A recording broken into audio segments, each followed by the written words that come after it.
ดแต่เศร้าเลยพี่น้องสบายดีเด้อพี่น้องทักทายสบายดีพี่น้องคือเก่าพี่น้องสบายดีเบิดปีแบบสั่นสีแดดสีร้อนสีหนาวปานใดก็ยังสบายดีคือเก่าแล้วพี่น้องอยู่ประเทศลาวมีแต่สบายดีอย่างเดียวเลย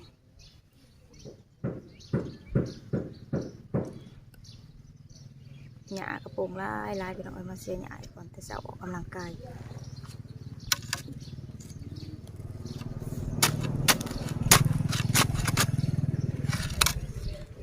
ลายจะเด็ด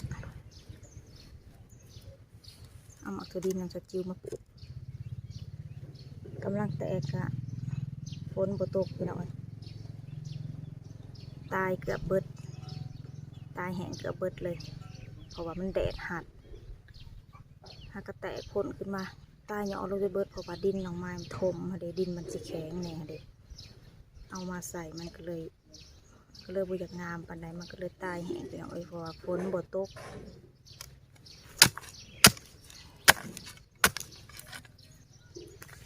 มันก็เลยตาย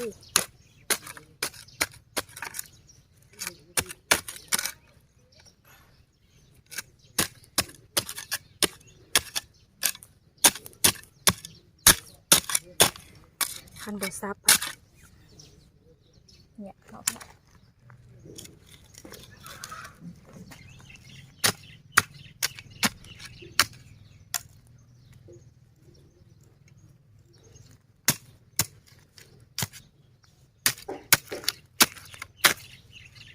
มาฮีนใส่ในนี้มันก็เลยเป็นนี่มาฮีนนี่เป็นหญ้าแหบหมูเต็ม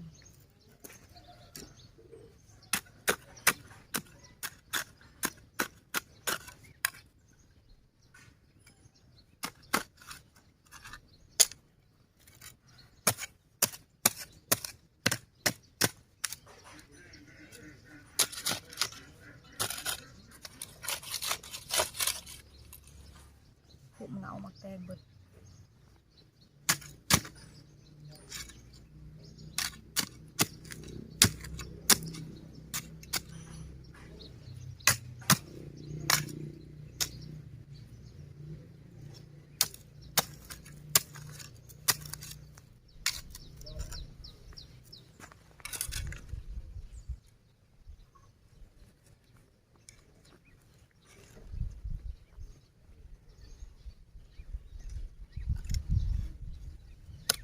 พี่น้อง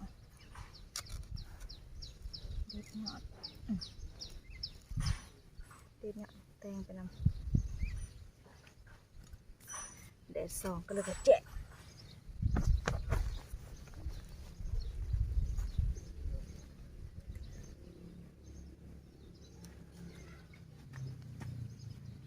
แดดนั่นบ้า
นกับบตกพี่น้องเอ้ย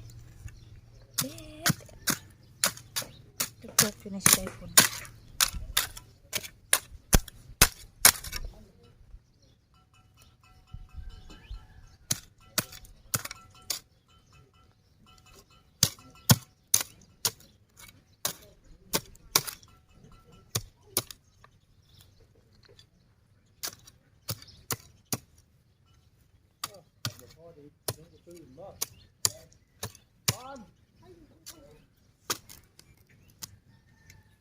ยัง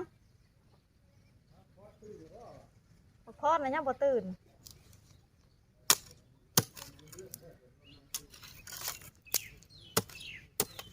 มาแต่งานวันเกิดก็ป้าเด็กขึ้นนี่ลูกชายนอนอยู่บ่ตื่นเนาะเกิดมาแต่งานวันเกิดเด็กเมื่อคืนไปงานวันเกิดกับป้า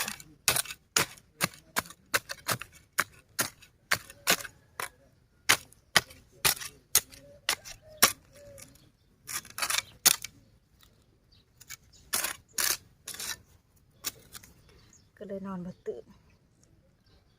นอนแต่เช้า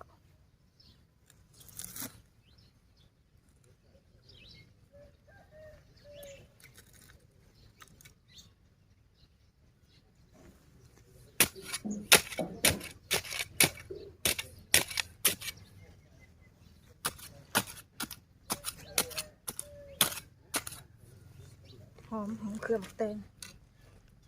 หอมกลิ่นอะไรหอมกลิ่นยอดมันยอดมักแตงหอม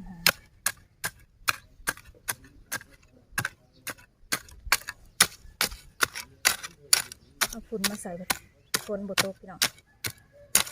แหะคอนร้อนอยู่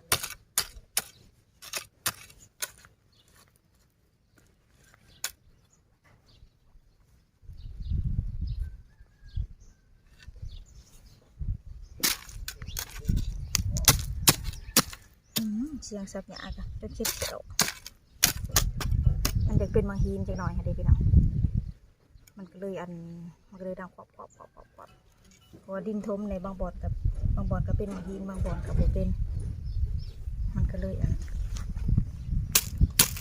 ซับไปน้ำเค็ดเขียวไปน้ำการสิใส่ยาขาผัดอยากใส่มันไก่คนพี่น้องไก่ผู้เจ้าเนี่ยก็ปนนั้นเขาก็เลยอยากใส่ยาขาเอานะเขาก็เลยซับไปน้ำบนนั้นมันขึ้นมาเขาก็ซับไปน้ำอยากเสียยาดิพี่น้อง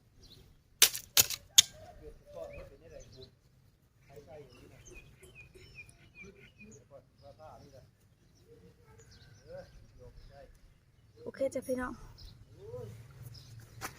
มาในกระดองไม้ขอตัวคลิปไปสักก่อนเด้อฝากกดไลค์กดแชร์กดติดตามช่องน้องไม้ออฟฟิเชียลเพื่อเป็นกำลังใจทำคลิปต่อไปนะเมเด้อจ้าถ้าพบกันใหม่คลิปหน้าจ้ะพี่น้องสบายดีเด้อ